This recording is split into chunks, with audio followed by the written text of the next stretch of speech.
I haven't talked about this like at all anywhere.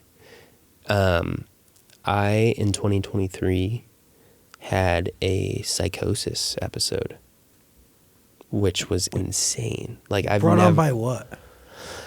It was lack of sleep. I didn't sleep for like 3 days, and I had smoked a little bit of weed. And I literally was convinced that the world was ending. Like I thought it was for sure happening. And I like flew home.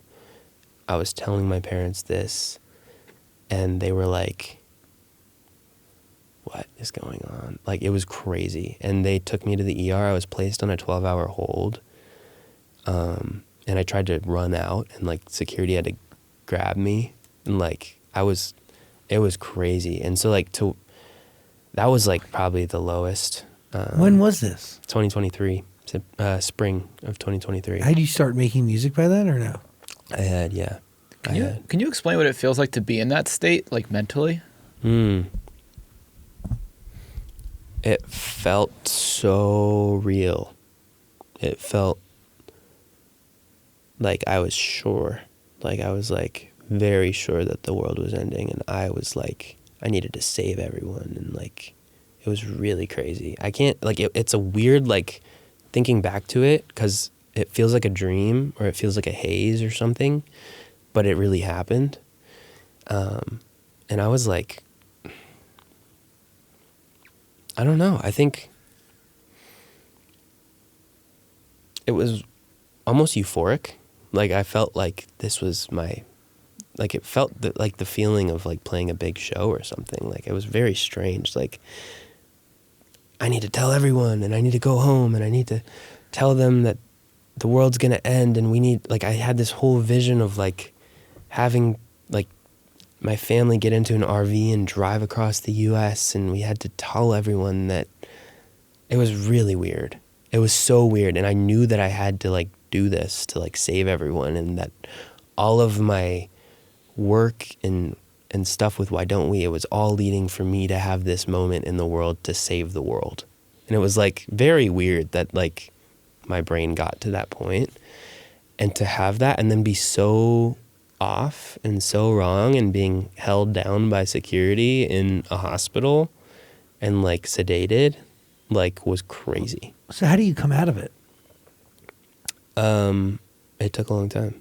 It was like I was just home for a month or two after that, living in my parents' house, and where I grew up, and just like trying to rebuild and feel okay again. And like really strange to be that far off to where like I don't really even trust my own brain at times. Like, not still. I'm like pretty much over this whole thing at this point, but like kind of through the rest of 2023, it was like hard to just be a person, to be a human.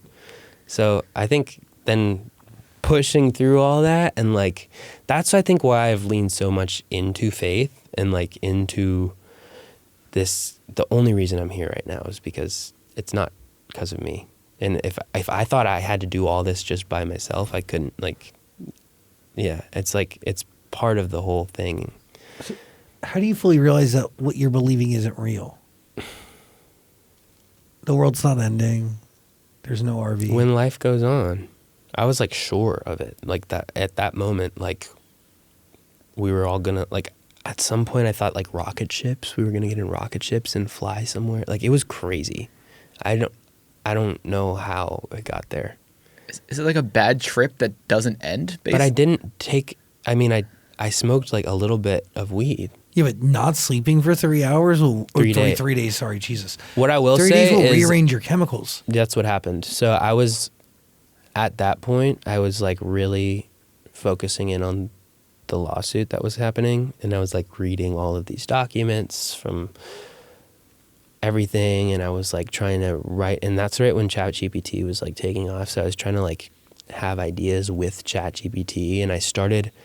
What's interesting, I took ChatGPT, and then I was like saying like, go with me here. Like, if this was happening and the world was ending, what would I have to do to do this? And it would like scientifically break it down. And I'm like, this is what's like really crazy. Dude. Really crazy. I was You were using ChatGPT to validate your my delusion. psychosis Yeah, but you episode. want to. Do you not live in a little bit of fear, thinking it can happen again? No, I don't think it'll ever happen again. I would have to like somehow get back to that. I don't think it's literally not possible. Yeah. I don't see that ever happening again. Because it is true. Like, you didn't sleep for 3 days, and what that does is like you lose chemicals in your brain. There's a whole different balance going on. Mm-hmm. Man, I could not imagine being a parent seeing my son going through that. It was the scariest thing for them. Yeah, I bet. Yeah, they were like, it was bad. It was awful. I feel so bad that I had to put my family through that. You didn't also choose that either. No. But I also think like something that can contribute to that for sure is like growing up, and literally since I was 15 years old, like being on stage in front of so many people and then completely alone 2 hours later in your tour bunk, and like what that does to your dopamine levels, and Totally. like it's not stable. And so like I think after years and years of that, and then it goes completely silent, and then I lose everything and I don't have anything, and then I'm And you're- staying up and Getting lost in the documents that ruined your fucking life? Yeah, I can understand why you wouldn't sleep for 3 days too. so Totally. that being said, pushing through all that, getting a manager, getting music out, going on tour, Dude. finding a girlfriend, having a song at top 40, going to Europe, talking with you guys, it's like, wow. In 2 years, I went from like not being even rooted in reality to like I'm making a life for myself again, and it's beautiful. You should be so proud. So thank you. And I don't want this to just be like, and I'm so great now, No. and whatever. Like, no, it's like we go Yeah. through these things and whatnot, but I don't think I'll be back there. But also things like that do make you a better, stronger human being and artist. Mm-hmm. It's all connected. Mm-hmm. But yeah, I don't know. I haven't seen any like artists or anyone ever talk about psychosis. Like it's a crazy thing. It's really scary. It's real. So you're not alone. I appreciate your honesty here today. Yeah, absolutely. Thank you guys. And I'm glad we got to go there. Most places don't. I mean, this is the longest interview I've probably ever done, so this is cool. It was cool to have you here alone. Yeah. Thank you. Really, It- really great. Yeah, it felt really great. So You hopefully deserve- again sometime. Your story needed to be shared. All of Jonah's music is waiting for you. Link below. Amazon Music. You good? Yep. Beautiful. Jonah, everybody.